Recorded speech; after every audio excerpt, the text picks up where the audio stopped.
1300 വർഷത്തിലധികം പഴക്കമുള്ള തോലനൂർ തോലനി ഭഗവതി ക്ഷേത്രവും സമ്പത്തും സ്വകാര്യ വ്യക്തികളും രണ്ട് ദേശങ്ങളും ചേർന്ന് കള്ള ആധാരമുണ്ടാക്കി തട്ടിയെടുത്തതായി പരാതി. കല്യാണ മണ്ഡപ നിർമ്മാണത്തിന്റെ പേരിൽ ട്രസ്റ്റ് രൂപീകരിച്ചവരാണ് വ്യാജരേഖകളും വ്യാജ ആധാരവും നിർമ്മിച്ച് ക്ഷേത്രം സ്വന്തമാക്കിയത്. ക്ഷേത്രം തട്ടിയെടുത്തവർ പറയ സമുദായക്കാരുടെ പരമ്പരാഗത ആചാരങ്ങളെ ഒഴിവാക്കുകയും അവരെ തടയുകയാണെന്നും അമ്പല കമ്മിറ്റി പ്രസിഡന്റ് സി ഗണേശൻ വാർത്താസമ്മേളനത്തിൽ പറഞ്ഞു. ഇതിനെതിരായി നടക്കുന്ന കേസിലും കോടതിയെ തെറ്റിദ്ധരിപ്പിക്കാനുള്ള ശ്രമങ്ങൾ നടക്കുന്നുണ്ട്.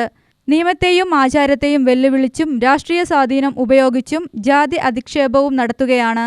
കുത്തന്നൂർ, പെരിങ്ങോട്ടുകുരിശി പഞ്ചായത്തുകളിലെ 16 ദേശങ്ങൾ നടത്തുന്ന ക്ഷേത്രത്തിലെ കാള, കുതിര, മുടിയാട്ടം തുടങ്ങിയ ആചാരങ്ങൾ നടത്താനുള്ള പാരമ്പര്യ അവകാശം നെല്ലുംപുള്ളി, കല്ലേക്കാട്, ചിമ്പുകാട്, പെരിങ്ങോട്ടുകുരിശി, കുറ്റിക്കോട് തുടങ്ങിയ ഇടങ്ങളിലെ പറയ സമുദായക്കാർക്കാണ്.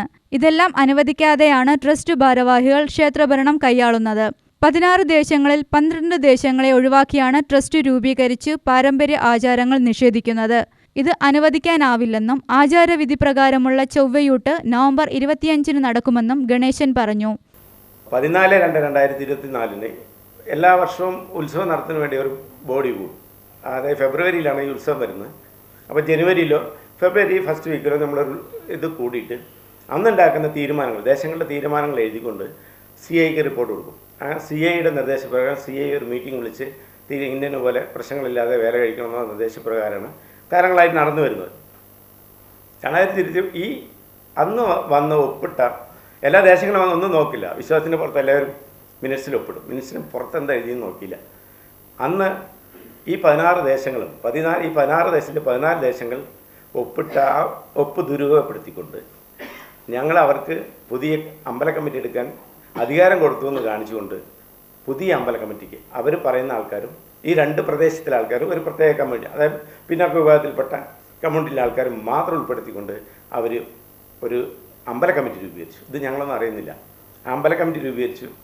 ആ അമ്പല കമ്മിറ്റി 2018 ദാനാധാരമായി തന്ന ആധാരത്തിന് ആ അമ്പല കമ്മിറ്റിക്ക് രജിസ്റ്റർ ചെയ്യും. ആ അമ്പല കമ്മിറ്റി ട്രസ്റ്റിന് എഴുതി കൊടുക്കുകയും ചെയ്യും. അതായത് സ്ഥാപന ജംഗമ വസ്തുക്കളടക്കം ട്രസ്റ്റിന് വിറ്റതായിട്ട് കാണിച്ച ആധാരം ഉണ്ടാക്കി. ജനറൽ സെക്രട്ടറി രവീന്ദ്രൻ, ദൈവകാര്യ സമിതി അംഗം CP രാമകൃഷ്ണൻ, ഉപദേശ സമിതി അംഗം JNC കുത്തന്നൂർ എന്നിവരും വാർത്താസമ്മേളനത്തിൽ പങ്കെടുത്തു. UTV news, Palakkad.